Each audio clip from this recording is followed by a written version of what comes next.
कैकेयी के 3 वचन कौन से थे? क्या आपको भी लगता है कि महाराज दशरथ के द्वारा रानी कैकेयी को 2 नहीं बल्कि 3 वचन दिए गए थे? ऐसे में 2 वचन के बारे में तो हर कोई जानता है, लेकिन ये तीसरा वचन क्या था? आज हम आपके सामने कैकेयी के इन्हीं 3 वचनों का रहस्य खोलने वाले हैं। साथ ही क्या देवासुर संग्राम राजा दशरथ के द्वारा लड़ा गया था? यदि वह देव देवों का युद्ध था तो उसमें राजा दशरथ की क्या भूमिका थी? देवासुर संग्राम रामायण में तो नहीं बताया गया है, लेकिन राजा दशरथ की जीवनी में इसके बारे में लिखा गया है। कुछ लोगों का मानना है कि देवासुर संग्राम रामायण में महाराज दशरथ ने रानी कैकेयी को 2 नहीं बल्कि 3 वचन दिए थे। उनके अनुसार रानी कैकेयी ने 1 वचन उसी समय मांग लिया था, जबकि 2 वचनों को भविष्य में मांगने का वादा ले लिया था। ऐसे में जो लोग ये सोच रहे हैं कि राजा दशरथ के द्वारा कैकेयी को 3 वचन दिए गए थे तो वे गलत हैं। कैकेयी के 3 वचन का उल्लेख न तो वाल्मीकि रचित रामायण में मिलता है और न ही तुलसीदास जी के द्वारा रचित रामचरितमानस में। ऐसे में कैकेयी के 3 वचनों की बात सरासर मिथ्या है। रानी कैकेयी को केवल 2 वचन मिले थे और यही 2 वचन महाराज दशरथ समेत पूरे रघुकुल को बहुत भारी पड़ गए थे। देवासुर संग्राम का वही युद्ध जब राजा दशरथ ने रानी कैकेयी को 2 वचन देने की इच्छा प्रकट की थी। दंडक वन में एक असुर रहता था जो वहां पर कई वर्षों से शासन कर रहा था। उस राक्षस का नाम था शंभरासुर, शंबासुर, तिमिध्वज। देवराज इंद्र के साथ उसका कई समय से युद्ध चल रहा था जिसमें देवता हार रहे थे। राक्षस शंबरासुर के पास कई मायावी शक्तियां थीं, जिस कारण असुरों की सेना देवताओं पर भारी पड़ रही थी। इसी से परेशान होकर देवराज इंद्र अयोध्या के नरेश महाराज दशरथ से सहायता मांगने के लिए गए।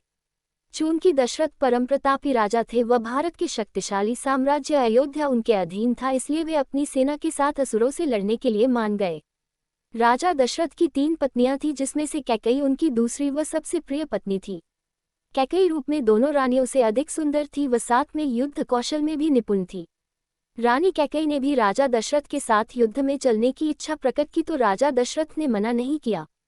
जब राजा दशरथ अपनी सेना के साथ दंडक वन में पहुंचे तो दोनों सेनाओं के बीच भीषण युद्ध हुआ। राजा दशरथ अपने रथ पर सवार थे, वे युद्ध कर रहे थे, किंतु असुरों की मायावी शक्तियों के कारण उनके शरीर पर कई घाव हो गए थे। रानी कैकेयी उनकी सारथी थी जो उनका रथ चला रही थी। अचानक से राजा दशरथ के ऊपर असुरों का प्रहार हुआ व वे बुरी तरह घायल हो गए। राजा दशरथ को मूर्छित देखकर कैकेयी ने स्वयं अपनी तलवार निकाली व युद्ध किया। युद्ध करते करते रानी अपनी समझदारी से असुरों से बचते हुए रथ को युद्ध क्षेत्र से बाहर एक खाली व सुरक्षित स्थल पर ले गई। वहां ले जाकर उन्होंने राजा दशरथ का उपचार किया। जब राजा दशरथ को चेतना आई तो स्वयं को सुरक्षित पाकर व रानी कैकेयी को अपनी सेवा करते देखकर वे बहुत खुश हुए। कैकेयी ने न केवल उन्हें युद्ध भूमि से सुरक्षित बाहर निकाला था, बल्कि इतने समय तक उनकी सेवा भी की थी, जिस कारण आज वे स्वस्थ थे। राजा दशरथ ने कैकेयी से कहा कि आज तुम्हारे ही कारण मुझे जीवनदान मिला है, इसलिए मैं तुमसे बहुत प्रसन्न हूँ।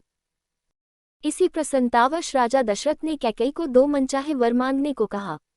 कैकेयी ने बहुत विचार किया, लेकिन उस समय अयोध्या एक संपन्न राष्ट्र था व कैकेयी राजा की पत्नी थी।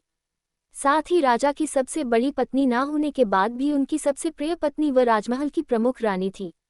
अयोध्या में राजा दशरथ के बाद उनका ही प्रभाव सबसे अधिक था, इसलिए उन्हें समझ नहीं आया कि वह इसके अलावा राजा से और क्या ही मांगे। तब कैकेयी ने समझदारी दिखाते हुए वर लेने से मना नहीं किया व उन्हें उचित समय पर मांग लेने की इच्छा प्रकट की। राजा दशरथ ने भी वचन दिया कि कैकेयी जीवन में कभी भी उनसे वह 2 वर मांग सकती है व वे उसे अपने प्राण देकर भी पूरा करेंगे। आगे चलकर इन्हीं 2 वरों में रानी कैकेयी ने प्रभु श्रीराम को 14 वर्ष का वनवास व अपने पुत्र भरत का अयोध्या का राज्याभिषेक मांगा था, जिसके कारण राजा दशरथ की मृत्यु तक हो गई थी। इस तरह से कैकेयी के 3 वचन नहीं बल्कि केवल 2 वचन ही थे।